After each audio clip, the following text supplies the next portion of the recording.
Welcome to the Ian and Tyler show number 4. Obviously, my partner isn't here. He left me, but whatever. We'll have a guest co-host for you guys in a little bit. But after 2 weeks of our NFL picks, 11-3, Ian's 10-4, and our guest column, who was Ryan Choate, went 6-1. The Patriots finished the regular season this week. They go in as the number 2 seed. They play Houston this week in the divisional round. The Vikings are already out. They made it as the second wild card, but lost to the Green Bay Packers last Saturday night. Adrian Peterson, a below average game for him, under 100 yards. But they just looked horrible this week. So they're done, but still got the Patriots to cheer on. Now I'm going to be making my predictions for MVP, Comeback Player of the Year, and Rookie of the Year. We'll start with Rookie of the Year. I honestly think that Robert Griffin III deserves it, not just because of all the hype and because he was the second overall pick. I just think that he carried the Redskins this year, and they wouldn't be anywhere without him, even though they have a great backup in Kirk Cousins. I just feel like he carried that team into the playoffs, and unfortunately they lost, but I still think he deserves the award. The second award is Comeback Player of the Year. I think it's basically between two people, Peyton Manning and Adrian Peterson.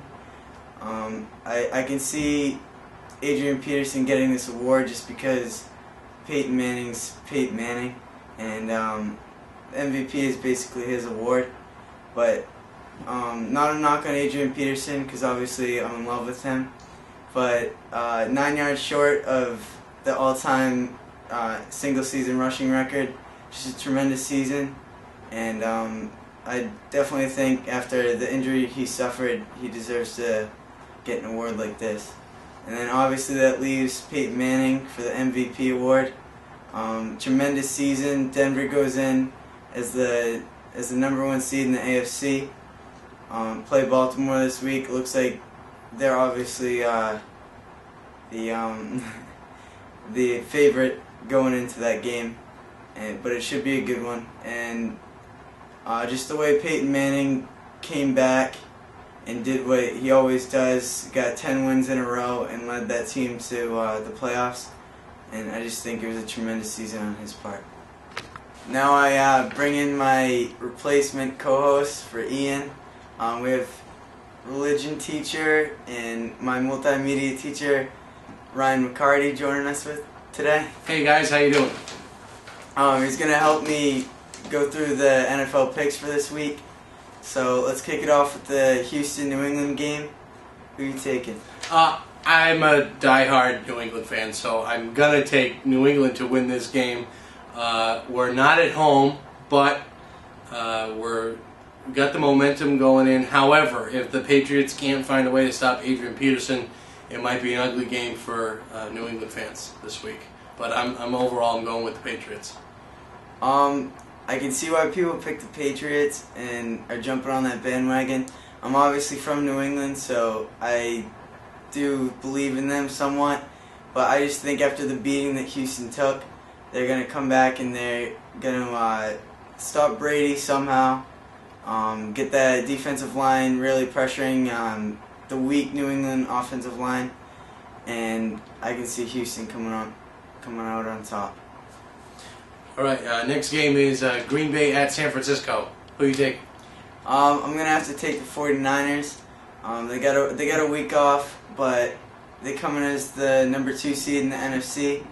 And I just think that they have the offense and obviously have the defense to beat a team like Green Bay.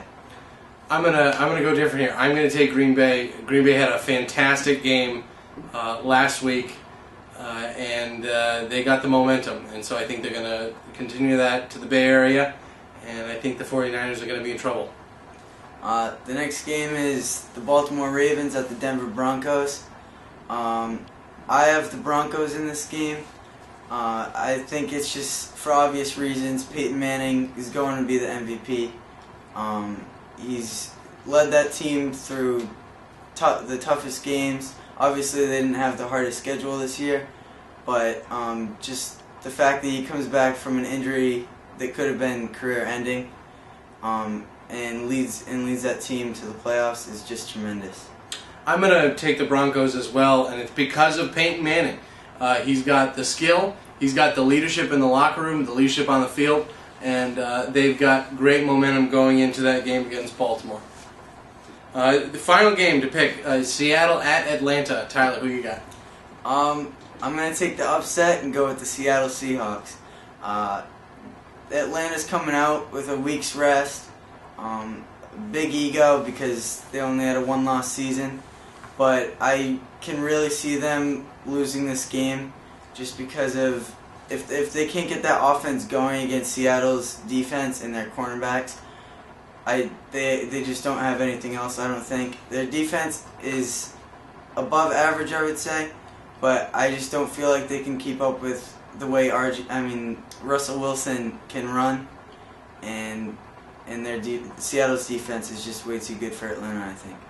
Well, I'm going to take Atlanta just because they had a fantastic regular season, and again, it's all about momentum. It's all about how you do going into the playoffs. I think the week might have helped them. They seemed a little tired towards the end, so I think the week helped them. I think they're going to come out guns blazing, and I think they're going to get the Seahawks. I do, however, think it's going to be a close game. I don't think by any means it'll be a blowout. So. That's another edition of the Ian and Tyler Show. Thank you for watching, and catch up with us next week. Go Pats!